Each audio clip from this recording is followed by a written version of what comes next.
Assalamualaikum warahmatullahi wabarakatuh. Kembali lagi bersama saya di G2C Channel. Untuk kesempatan kali ini saya ingin coba bantu share apa itu MyBCA ya. MyBCA ini aplikasi terbaru dari Bank BCA ya. Dan untuk detailnya nanti akan saya paparkan. Jangan lupa subscribe dan like untuk channel ini. Oke, langsung saja ya teman-teman. Di sini akan saya coba detailkan untuk apa itu aplikasi MyBCA. Oke teman-teman, untuk MyBCA sendiri itu adalah merupakan digital platform terbaru dari Bank BCA ya, dimana nasabahnya memerlukan single user ID untuk dapat mengakses seluruh informasi rekening yang dimilikinya di BCA dengan menggunakan BCA ID. Untuk MyBCA ini bisa kalian akses melalui aplikasi di smartphone ataupun melalui website di desktop. Jadi teman-teman jika ingin mendapatkan aplikasi ini, kalian tinggal download aja ya di Play Store, ketik saja MyBCA. Kalau untuk yang di website di desktop itu khusus untuk yang bisnis ya teman-teman ya. Jadi kalian perlu membuat token, dan untuk token ini bisa kalian dapatkan langsung ke cabang BCA. Oke, untuk selanjutnya di sini saya akan detailkan untuk fitur apa aja yang ada di MyBCA dan limit transfer atau limit yang lainnya.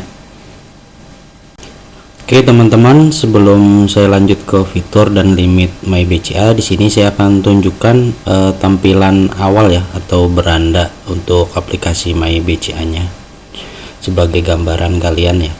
Oke, langsung saja kita mulai. Untuk yang pertama, saya akan bahas untuk fitur transaksinya.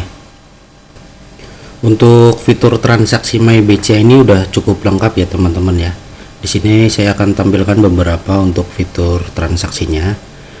Di yang pertama itu ada flash ya. Jadi kalian bisa cek saldo, top up, informasi 10 transaksi terakhir pada smartphone dengan fitur-fitur yang tentunya untuk handphonenya udah support NFC ya. Lalu yang kedua, transaksi falas. Kalian bisa melakukan transfer antar rekening BCA dalam 8 mata uang asing. Lalu selanjutnya Welma ini reksadana ya teman-teman ya. Kalian bisa dapat investasi reksadana, obligasi dan SBN pasar perdana dan sekunder. Lalu yang selanjutnya ada fitur bayar dan isi ulang. Kalian bisa melakukan pembelian voucher game, pembayaran tagihan dan pembelian produk isi ulang lainnya. Lalu selanjutnya di situ juga ada fitur cardless ya. Untuk cardless ini transaksi tanpa kartu ya teman-teman. Kalian bisa store tunai dan tarik tunai tanpa kartu melalui fitur ini. Lalu selanjutnya ada QRIS. Kalian bisa melakukan pembayaran belanja dengan scan code QR yang tergabung dalam jaringan QRIS. Kalian bisa melakukan pembayaran melalui QRIS ini ya. Lalu selanjutnya transfer ke BCA Virtual Account. Kalian dapat melakukan transfer dana ke BCA Virtual Account. Dan selanjutnya transfer ke rekening BCA. Kalian juga bisa melakukan transfer dana ke rekening BCA. Lalu selanjutnya di sini juga ada fitur pembukaan rekening e-deposito. Kalian bisa melakukan pembukaan rekening deposito ya. Jadi kalian nggak usah datang ke cabang. Di MyBCA ini kalian bisa melakukan sendiri untuk pembukaan rekening depositonya. Lalu ada transfer ke Sakuku. Kalian dapat melakukan transfer ke Sakuku. Dan selanjutnya ada transfer ke bank lain. Jadi sudah ada fitur untuk transfer ke bank lain ya. Kalian bisa melakukan transfer dana ke bank lain. Selanjutnya ada transfer proxy address.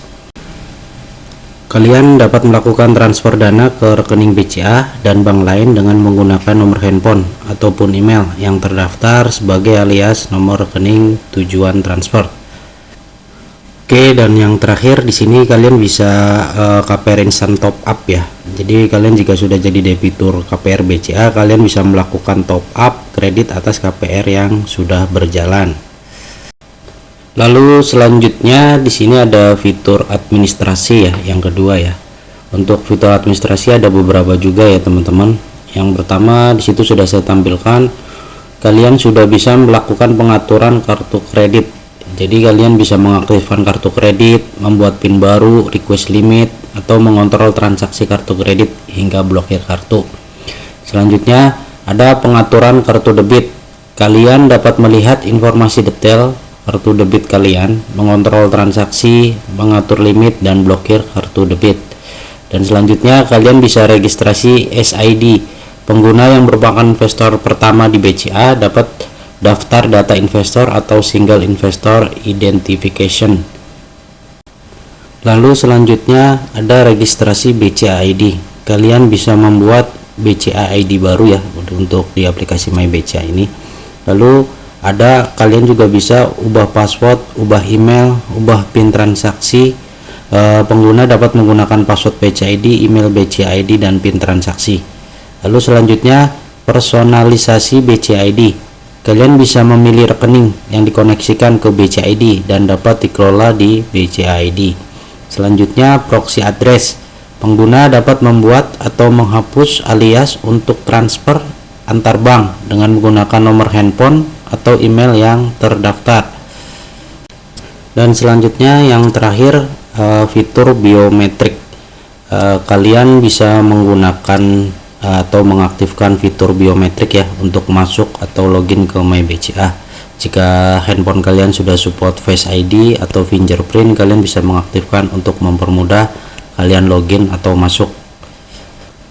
Oke, lalu untuk yang ketiga fitur informasi. Untuk aplikasi My BCA ini ada beberapa ya untuk fitur informasi. Di situ sudah saya tampilkan. Yang pertama ada portfolio investasi. Jadi kalian dapat melihat dan mengelola portfolio investasi kalian ya. Lalu yang selanjutnya ada kartu kredit. Nasabah dapat cek limit, transaksi, dan tagihan kartu kredit melalui aplikasi My BCA ini ya. Jadi untuk mempermudah kalian. Lalu selanjutnya ada reward. Untuk cek reward BCA ya untuk fitur ini. Jadi kalian jika ingin mengecek reward kalian bisa kalian cek melalui fitur ini di aplikasi My BCA. Lalu di situ ada fitur notifikasi ya. Jadi kalian akan mendapatkan notifikasi mengenai informasi dan promosi yang sedang ditawarkan. Jadi setiap ada update kalian akan di notif. Jadi kalian tinggal lihat saja untuk notifikasinya. Lalu selanjutnya ada statement. Pengguna dapat mengunduh dan melihat statement tabungan, giro, dan kartu kredit. Ini solusi untuk kalian yang mau mencetak rekening koran ya. Jadi kalian bisa melakukannya di aplikasi My BCA selain lewat internet banking. Lalu selanjutnya informasi saldo, menampilkan informasi saldo rekening tabungan dan RDN yang dimiliki nasabah. Dan selanjutnya ada transaksi terjadwal. Kalian dapat melihat transaksi terjadwal yang dibuat oleh BCA ID. Lalu selanjutnya ada riwayat transaksi. Kalian dapat melihat transaksi yang pernah dilakukan oleh BCA ID. Jadi kalian bisa lihat untuk riwayat transaksi di My BCA ini ya. Lalu selanjutnya ada informasi mutasi rekening, informasi deposito, dan tahapan berjangka. Fitur ini bisa menampilkan informasi mutasi rekening tabungan dan RDN, rekening deposito, dan tahapan berjangka yang dimiliki nasabah. Lalu selanjutnya yang terakhir ada informasi kurs, menampilkan informasi nilai tukar falas ya teman-teman ya. Oke, selanjutnya yang akan saya bahas mengenai limit transaksi untuk aplikasi My BCA ya teman-teman ya. Oke, di sini yang pertama yang akan saya bahas yaitu transfer ke rekening pribadi lainnya. Untuk jenis transaksinya dari rupiah ke rupiah. Untuk limit transaksi per hari per BCA ID itu minimal Rp1 ya teman-teman. Untuk maksimalnya tidak dibatasi. Sedangkan untuk rupiah ke falas, falas ke rupiah, atau falas ke falas itu minimal transaksinya per hari itu 10.000 ya teman-teman. Oke, yang selanjutnya yang akan saya bahas limit transfer antar rekening BCA. Untuk jenis transaksinya dari rupiah ke rupiah itu minimal transaksinya Rp1. sedangkan limit transaksi per harinya dia limit gabungannya 300 juta. Lalu jenis transaksi rupiah ke falas, falas ke rupiah atau falas ke falas itu minimal transaksinya 10.000, sedangkan limit transaksi per harinya itu limit gabungannya 300 juta. Jadi untuk aplikasi MyBeca ini per hari transaksi limitnya per hari bisa sampai 300 juta ya.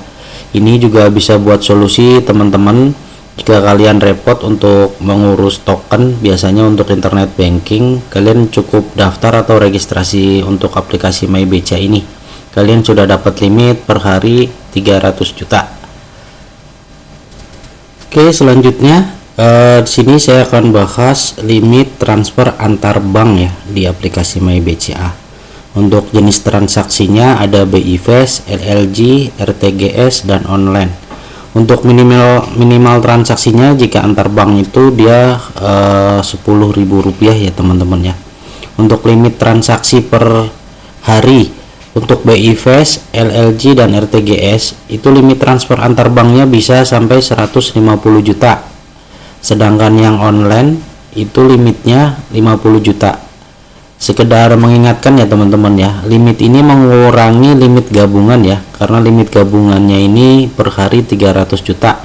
Jika sebagai contoh kalian sudah melakukan transfer antar rekening BCA itu 100 juta, maka sisanya tinggal 200 juta. Kalian masih bisa melakukan transfer antar bank 150 juta dengan BI Fast, LLG, atau RTGS. Begitupun sebaliknya ya teman-teman ya. Oke, lalu selanjutnya limit transaksi lainnya. Di sini ada beberapa untuk limit transaksi lainnya ya teman-teman. Yang pertama di situ ada transaksi QRIS. Untuk QRIS ini biasanya untuk pembelanjaan ya. Kalian bisa scan barcode QRIS-nya. Itu untuk limit transaksi per harinya dia 25 juta. Lalu selanjutnya ada limit transaksi top up flash. Untuk top up flash ini per hari hanya bisa 2 juta. Selanjutnya limit KPR instant top up. Untuk limit per harinya dia 20% dari plafon awal pinjaman existing KPR BCA. Dan selanjutnya limit transaksi tarik tunai cardless atau transaksi tanpa kartu itu per hari untuk tarik tunainya 15 juta. Dan untuk limit store tunai cardless tanpa kartunya dia per hari bisa sampai 100 juta ya teman-teman ya. Oke, teman-teman mungkin dari saya itu aja ya untuk informasi detail untuk MyBCA nya. Mudah-mudahan konten atau video ini bermanfaat ya untuk teman-teman semua. Sampai jumpa di video berikutnya. Wassalamualaikum warahmatullahi wabarakatuh.